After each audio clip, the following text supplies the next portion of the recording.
Oğlanlar olub yanımda, düşmanat oynadanmaz ünvanımda, sözünü diyen Azerbaycanımda. Oğlanlar var, oğlanlar var, oğlanlar var, oğlanlar var.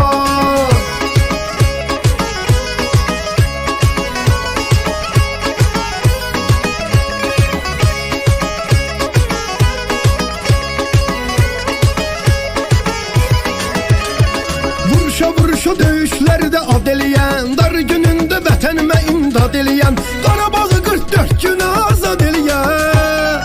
Aslanlar var, aslanlar var, aslanlar var.